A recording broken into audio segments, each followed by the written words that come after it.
safe streets, vibrant neighborhoods, successful business and commerce. These are things that make a healthy community. We are a diverse community, rural, suburban, urban, a multitude of languages and ethnicities, ages and experiences. We are a collaborative community. Public-private partnerships make us a model community that others want to follow. It is what makes us unique. It is what makes us strong. The employees of Kent County reflect our diversity and seek to serve our communities. People in this county, in this area, we wrap our arms around each other. We come together to collaborate, to solve problems. We're all working for the good of the whole. And I think that's wonderful. And you can see it. You can see it as you drive around Kent County. Our impact starts the day a baby is born and a birth certificate is issued, to protecting children from deadly diseases through vaccination, to the public safety and justice provided by law enforcement and the courts, to offering veterans services and caring for the elderly. Every day we work to keep our communities robust. I think if you are somebody who's interested in serving your community, in building a strong knowledge base and a good group of people to work with, then the county is one of your best employment opportunities out there. It's been completely rewarding in every way I could possibly explain for 26 years, and I feel like I grow every single day still today. Leading these dedicated employees, our 19-member Board of Commissioners and our County Administrator Controller, along with our elected officials and appointed department directors, placing emphasis on civic involvement, quality housing, vibrant neighborhoods, and strong, solid infrastructure to allow businesses to thrive. Professional, dedicated, collaborative, and innovative. Behind the scenes, collaboration between foundations, charitable organizations, nonprofits, for-profit businesses, public sector demonstrated through the county, the city of Grand Rapids, the townships, all the cities and the villages in our area. If we don't come together, then we will not have the strength that we have today, and I only hope to build upon that. Our aim is to make our communities the best they can be. We are involved in exciting development projects, sustainable recycling programs, and creative progressive prevention programming. We partner with elected officials, impacting policy ideas that become great achievements. We seek opportunities to reach out into the community and offer our services to help our residents make Kent County thrive. Our relationship is solid, both from a staff standpoint at the county level as well as the Board of Commissioners. And they understand what we do and the benefits that we can do for the community, and vice versa. We couldn't do what we do without the help of Kent County. While most of us are busy running our lives, Kent County's elected officials, administrator controller, and over 1,600 employees are serving the communities where we live our lives, so we can all have a place we are proud to call home. Kent County, its life well run.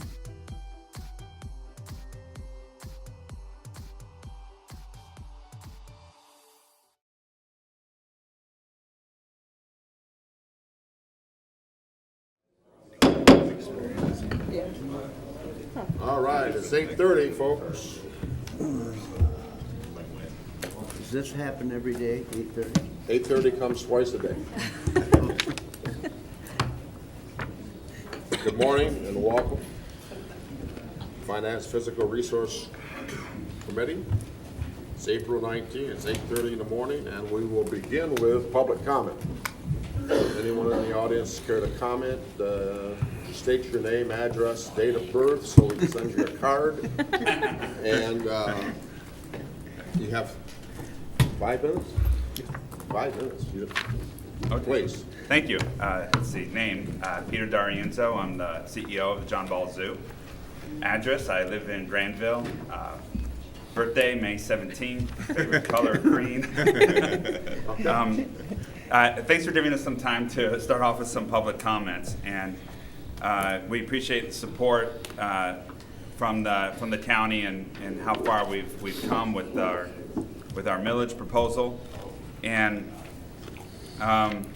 it's been a great season so far. When we opened the zoo for the season, we had a record attendance, over 5,000 people on opening day.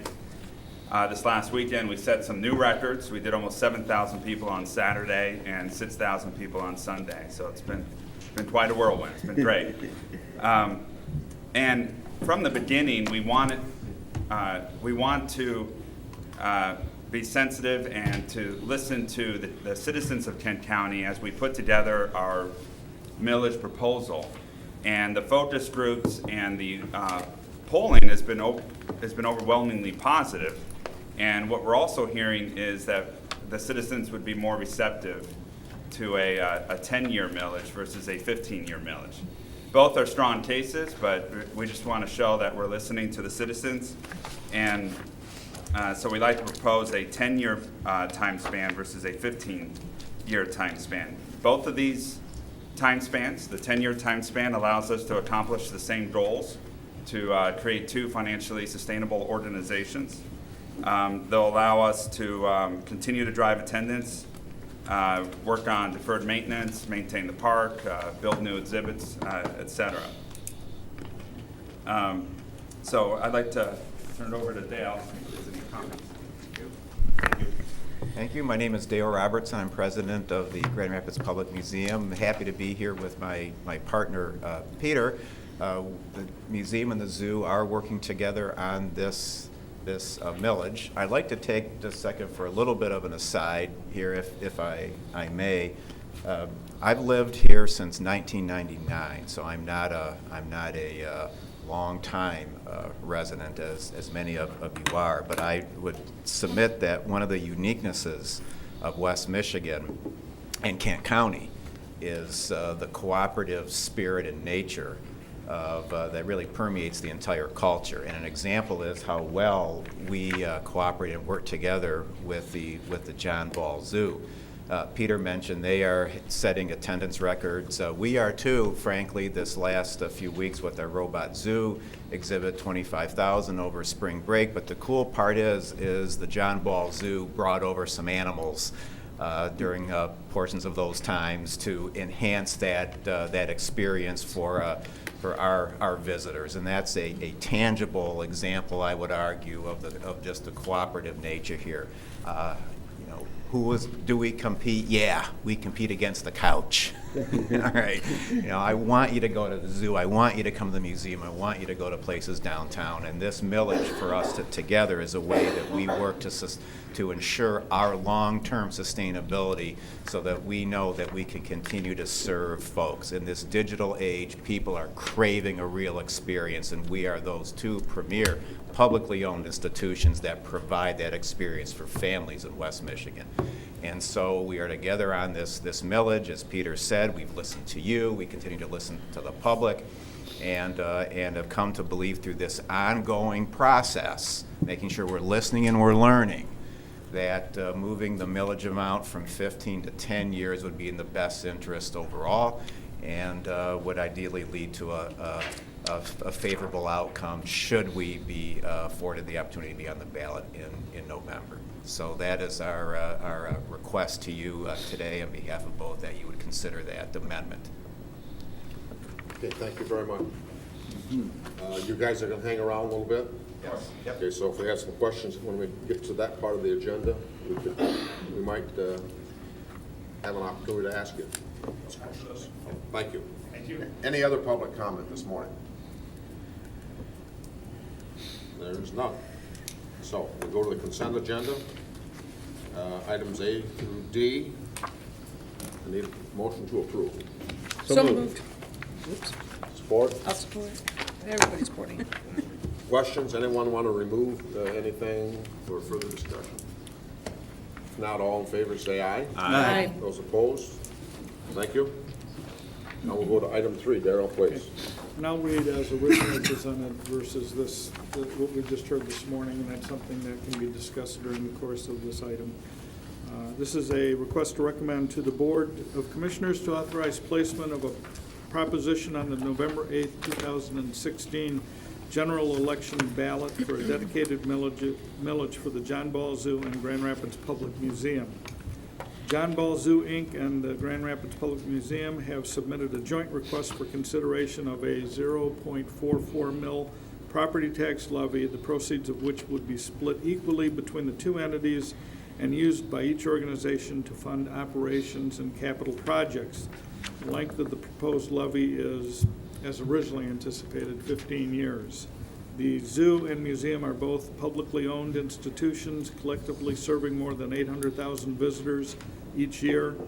Millage funding, if approved, will provide financial support to allow both institutions to continue to serve Kent County residents through educational programs and to make necessary renovations to aging exhibits and to preserve key museum artifacts, establish new exhibits, upgrade technology, and increase public access. The proposed millage, if approved, would cost the owner of a home with a market value of $175,000 and a taxable value of $85,000, which is the median home value in Kent County, $37.40 a year. The request was reviewed by administrative staff to ensure compliance with the board's millage request policy and state statute. The request was also reviewed and recommended to be placed on the November 2016 general election ballot by the millage subcommittee, which consisted of Commissioner Dan Korndike, who chaired it, Emily Breivy, Carol Hennessy, Ted Vonk, and Harold Voorhees. Thank you. Before we make a motion, I'd like to, if you will allow me, to change that 15 to 10 as a friendly amendment. If not, you want to talk about that, that's okay too. But is it okay to change it to 10 years? Then let's do that.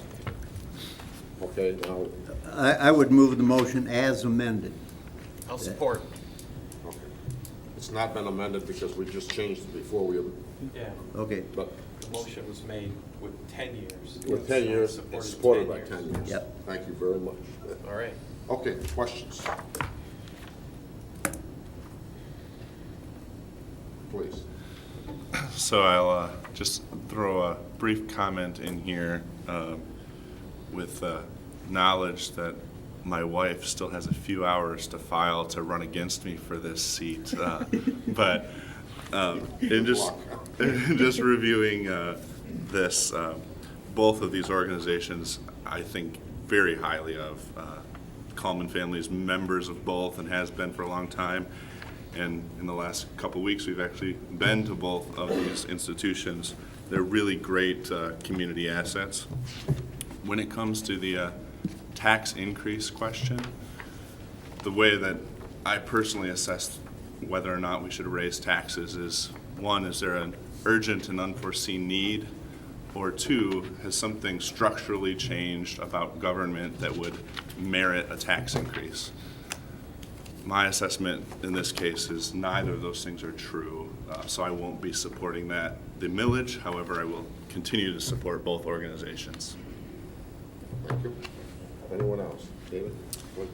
Yeah, I guess the two parts here is that, first and foremost, as a county commissioner, our role is, we talk a lot here about our processes and our policies, and the change in the number from 50 to 10 years demonstrates what our policy and procedures are. It's basically a group of citizens coming forward to us asking for access to the ballot.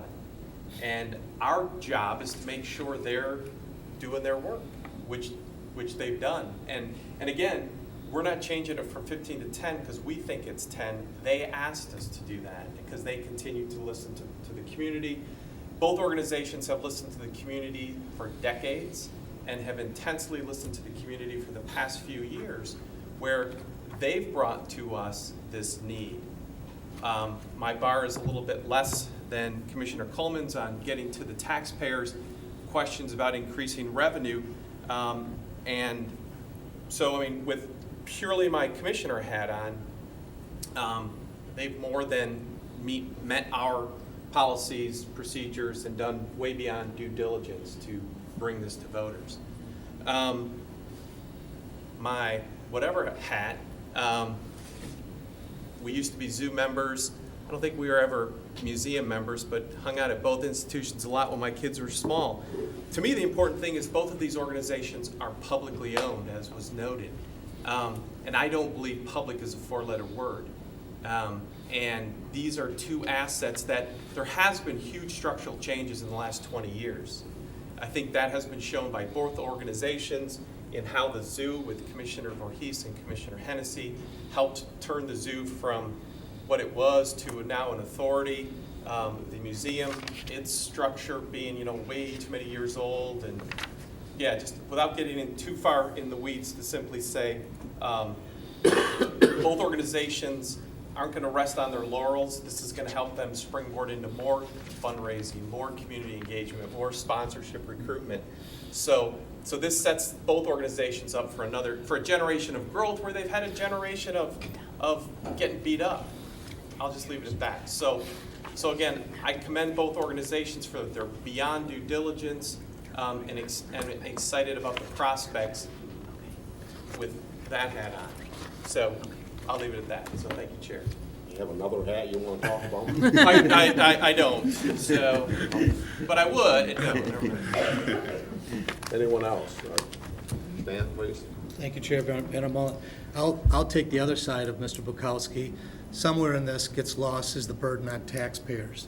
And if you look at the rising cost of homes, it seems the people in the city of Grand Rapids in particular are one targeted millage after another.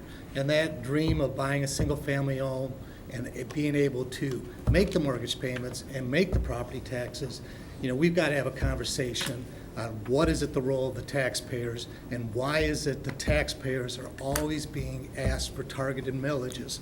When the county's got a set rate, the cities have got set rate, why doesn't government learn to live within those means first before going to the taxpayers time and time again? Because this isn't the last of this. We've got a whole string of these that are coming up, and I think it's starting to get unfair to the taxpayers to have to weigh one organization, one museum, one zoo against parks, streets, sidewalks, and everything else. And I just think it's gotten to a point where something's got to be done, and that's the conversation that we need in this community, is what the role of the taxpayers are.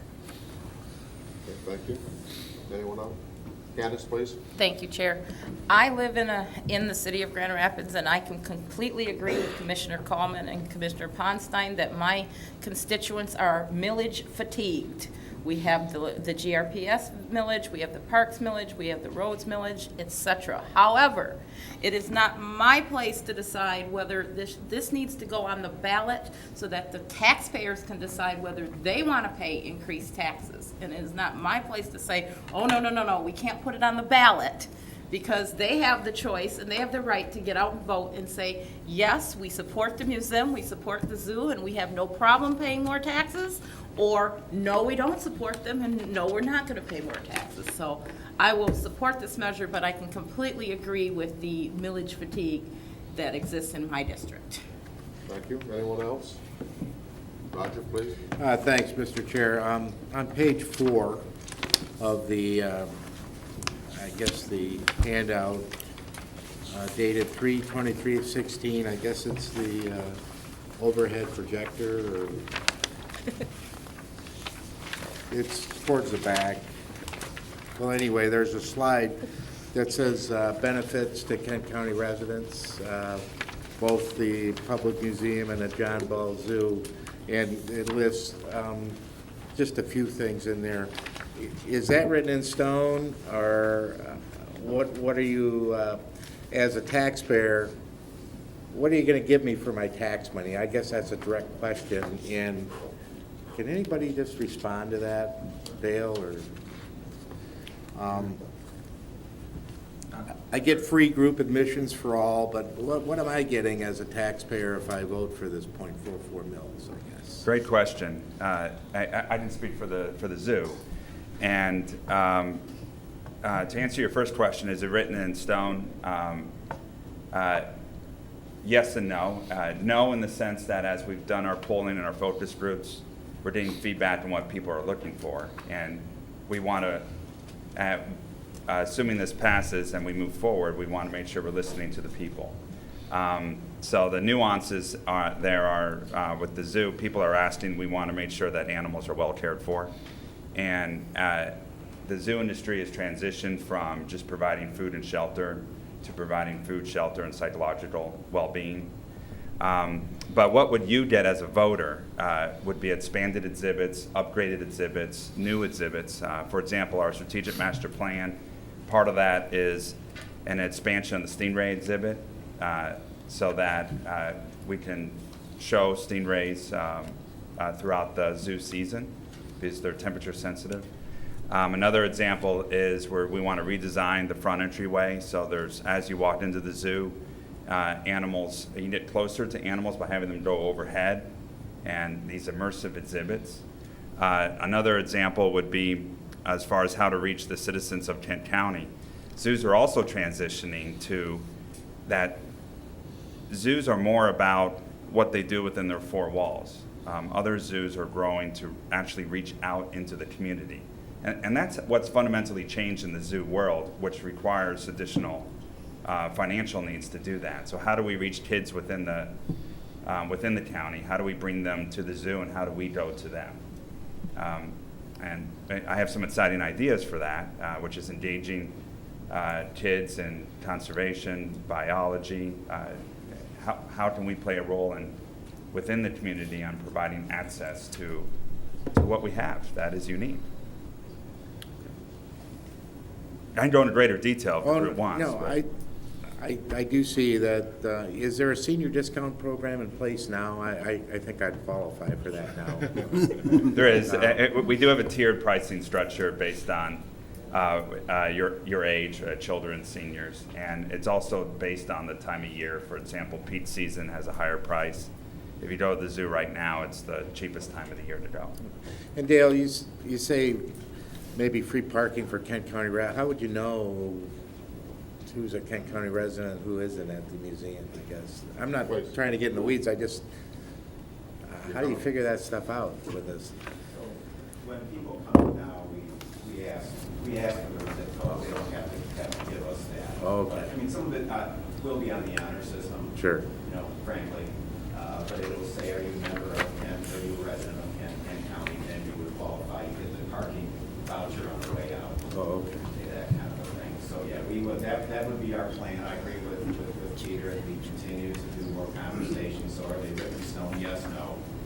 You know, and it depends if we, but these are our plans going forward, that we would provide them these incentives with the idea here of, yes, value for the taxpayers, but what we have heard consistently, particularly from those who grew up in this town, is the accessibility of the museum back years ago when they were younger. And so part of this is to make sure that we are making the museum accessible as we possibly can to bring down barriers for people to come and use it. Thank you. Anyone else? Carol, please. Thank you, Chair Van Molen. I am surprised that we have this difference of opinion as far as its impact in the community, in the means that I believe Darrell and those who went to New York to see about our county bond rating, we are so blessed in this area in our homes. We can say that it's not affordable to buy a home nowadays. I have a grandson who listed a home, and 3 days later it sold. And they tell me this market is just so ripe for people wanting to move here that the housing prices and the inventory is low, and they're just selling. People want to go to a place to live where there are these cultural amenities available.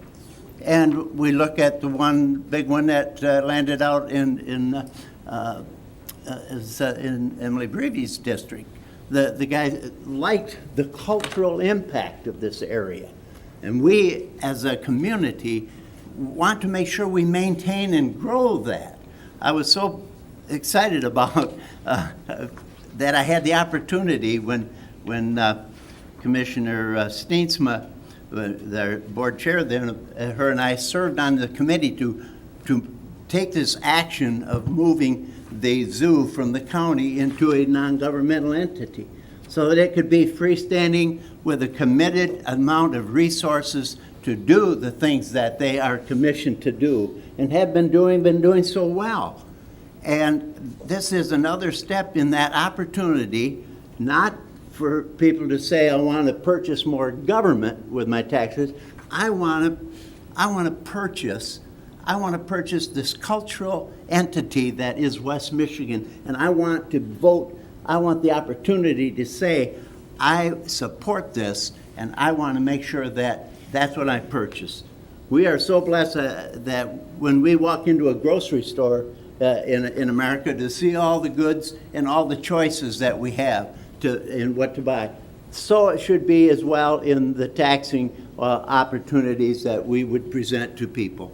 If they want to buy that cultural entity, then they can help to support it in that way. So I would hope that we could get 100% of support for this move to bring it to the people. Let the people make that decision, and we will bring it to the people and say, do you support this entity of cultural support? Then let them do that. And so I would just ask and encourage that you would support to bring this question to the people and let the people decide. Thank you. Stan, please. Just a point of clarification. There are two ways to get on the ballot. One, this process we're doing, and the other, residents of the county can petition to get it on the ballot. Is that correct? That's not correct. There is no petition ability at the county. We've looked at that for another issue that, with a different hat I wear, that's not been allowed by statute or Michigan Constitution. Only way. I was just going to ask, thank you. Yeah, no, I mean, no, that's a sore spot because, again, when can the citizens petition? In fact, people actually want to reduce some of that right now at the state level. So it is always interesting when we allow people to speak and how we allow them to speak. But for a countywide millage, this is the only door. Okay. So, sorry for that. Diane, please. Thank you, Chair.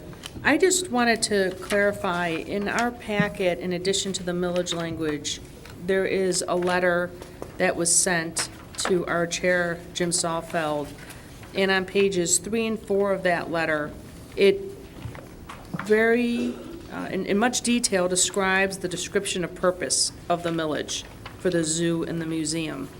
And my question is, when we're voting for this, is this a document then that becomes part of the public record for how the funds would be spent? Go ahead, please. The documents that you have are a public record in terms of what was presented to you in terms of providing access to the ballot. The language in what's submitted here is not necessarily binding in terms of what the proposal is. When you look at how the money would be spent, they're going to look at the ballot language itself in terms of the purposes for which the voters would approve it. Which currently says to provide sustainable funding for operations and capital improvements. So I guess I would direct kind of out there, if we could have, if you don't mind coming up one more time. Are you familiar with the letter? Yes. So if I have an opportunity and people ask me questions about the millage, is it safe for me to refer to this description of purpose on what's listed for the zoo and what's listed for the museum on the details of those two pieces? Yes, absolutely. And the focus groups and the polling have demonstrated that's what people want. Now, those are broad buckets. So we want to make sure we're providing what the citizens want. And the citizens want new and upgraded exhibits and great care for the animals, so you have the capital improvements and you have the operations. So we're still meeting that. And why is this important? We want to be able to do this in order to keep driving the economic engine that is Kent County. I mean, the zoo and the museum bring 75. Yeah, we're waiting on the final study from Grand Valley, but it's at least $50 million in additional economic activity in the region. And that's an older study that was done, and an updated one will be ready in several weeks, which we expect to be even higher just because our attendance is much higher. When the last study was done, Our attendance was about 100,000 people less a year. Also, why do we want to upgrade exhibits? Well, the museum's 125 years old. 125 years of bringing memories and families together in Kent County, but it also means we need to update those exhibits. And if a business or an organization doesn't update their assets and improve their assets, they don't become relevant anymore. If they're not relevant, then people will stop going to the zoo. And we have too much going for us in Kent County for us to allow that to happen. I think Diane, go ahead. I had another follow-up on that. The other piece I wanted to clarify, because when this was initially being suggested, I had phone calls about, well, what if the Grand Rapids Art Museum wants to come? What if the Gerald R. Ford Museum wants to come? And I think the key to differentiate now is that the zoo is owned by Kent County, and the Grand Rapids Public Museum is owned by the city of Grand Rapids, correct? Which is different than other not-for-profit attractions in the Kent County area. So I just wanted to clarify that, because, you know, because I think that's an important distinction when people are looking at this and wondering, you know, why this is on for a potential millage. So I think the descriptions and the purposes are detailed and thorough, and I think it is a wise thing to let the voters decide if they want to go ahead and support these projects. Thank you. Great. Thank you. Thank you. Diane, another, what I intend to suggest, and it's not, doesn't have anything to do with the ballot proposal, is that both organizations come to us on a somewhat regular basis. I don't know what that means, and report back, say, you know, this is what we intended to do with all this money, and this is how we're doing it, so that we get a feeling, and there's some accountability, and so well, that's not anything we're going to put in stone either, but we certainly strongly suggest, and I guess another one that I might suggest is that perhaps one of the commissioners could eventually get put on the museum board, so that there's a little continuity there. But is there any other questions about the ballot proposal?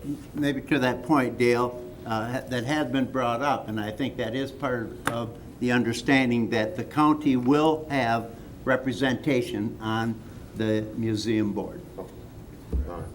Yep. Emily, please.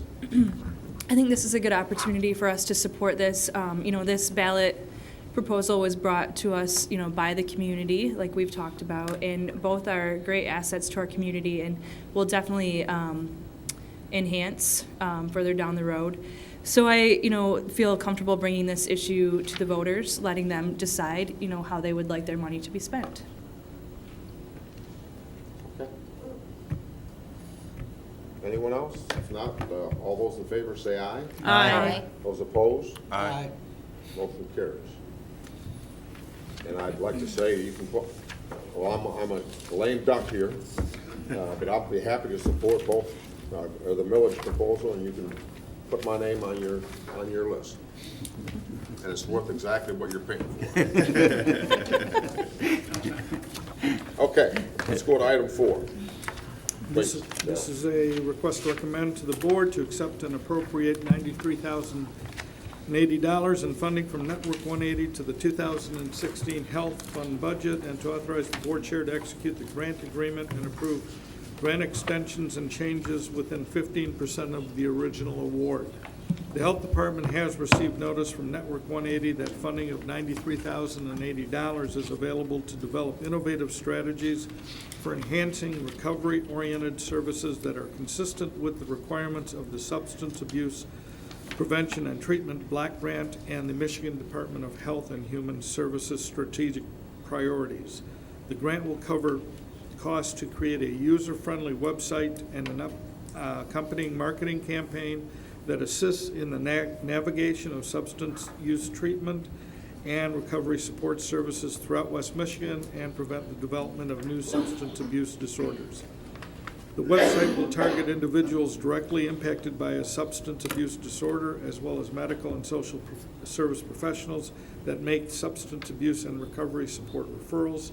A decision tree-based website will assist to identify appropriate services which will reduce harm caused by addiction with the goal of sustained recovery maintenance.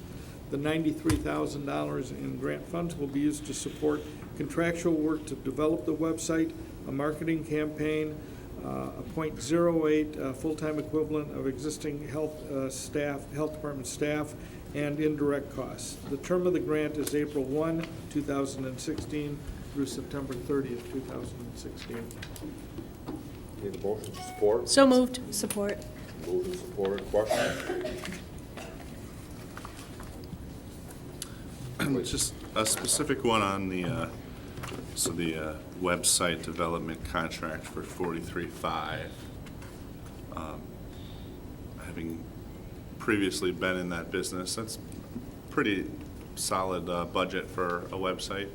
So my request would be to, at the end of the year, after this period has concluded, to just get the detailed analytics on the usage of that site.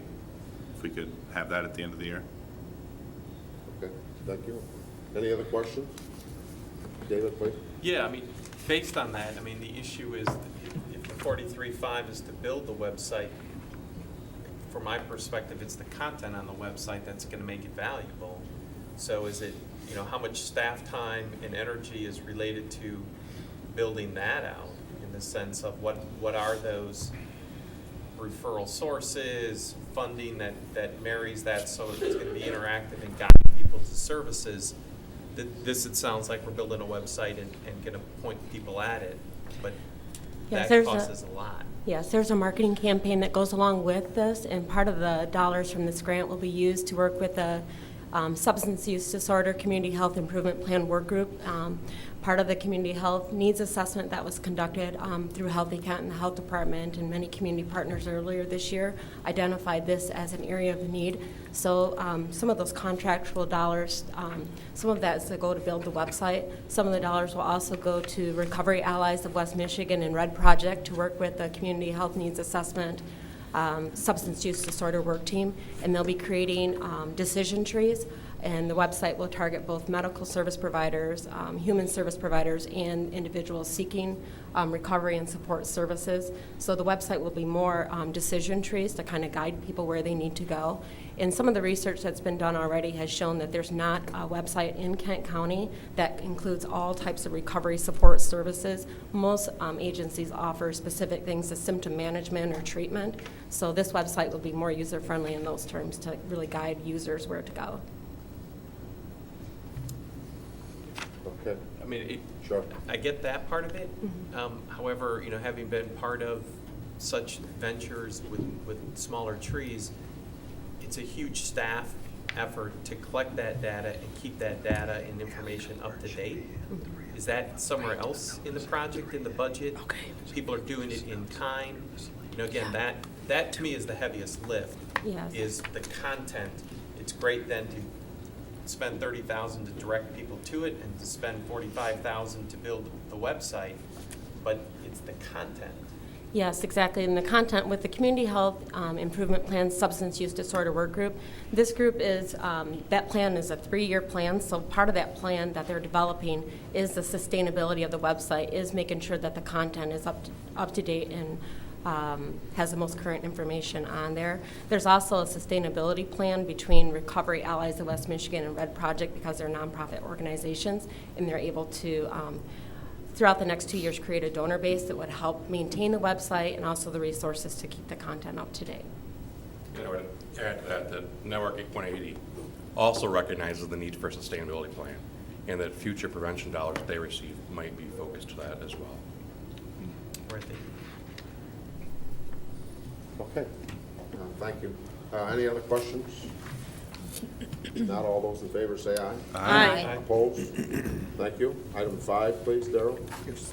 This is a request to recommend to the board to approve the lease of approximately 175 acres of property in Caledonia Township to Van Kalker Farms for the annual production of crops until such time as the Parks Department is ready to incorporate this property into active parks use and authorize the execution of a lease.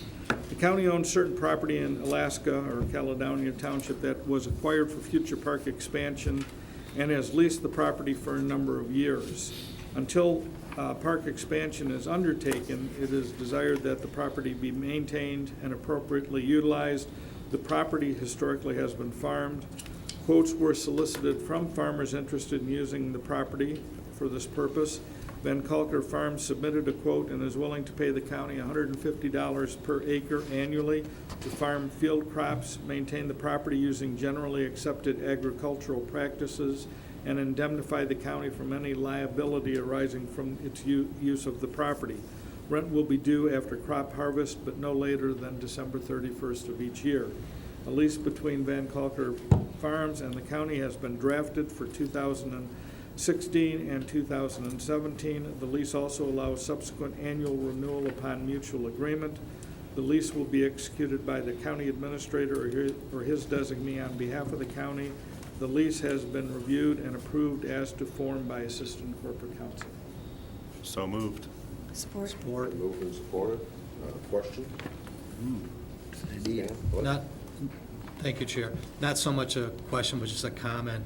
We always have the argument about how much farmland Kent County's got. I guess once this park is built, the bigger question will be is where is this farmer going to farm? Any other questions? I don't know the answer to that, yes, but I don't. I've just got one question / comment. I don't know what they're raising hay or alfalfa on that farm or corn or whatever it is, but are there some perhaps opportunities to take some of the stuff that's raised on our property, swing it over to the zoo? They may need the hay or they may need whatever, and make a everybody wins deal. I don't know. That's just a comment that's probably like Stan. There's not an answer to it, but maybe there is.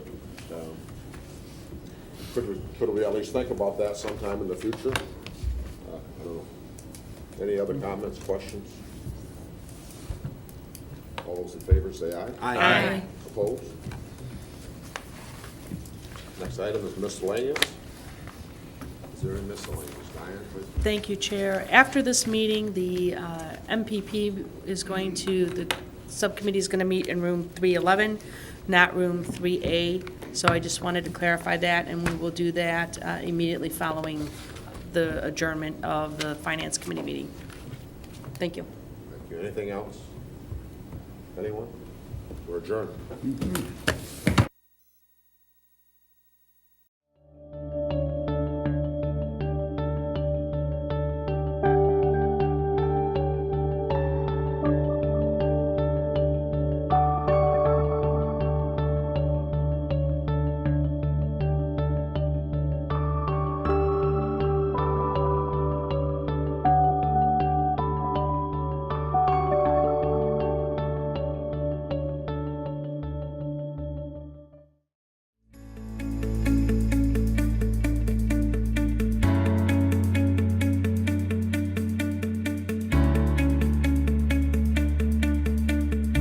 I am Kent County. I am Kent County. I am Kent County. We are Kent County.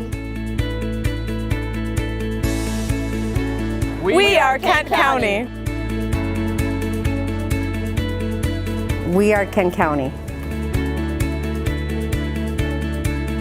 We are Kent County. We are Kent County.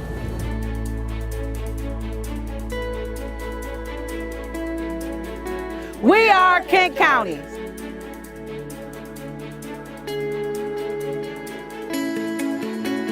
We are Kent County.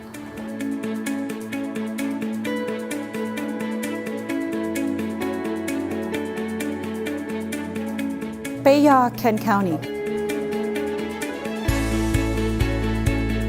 AMI, Kent County. Somos Kent County. Mas Ira, Kent County.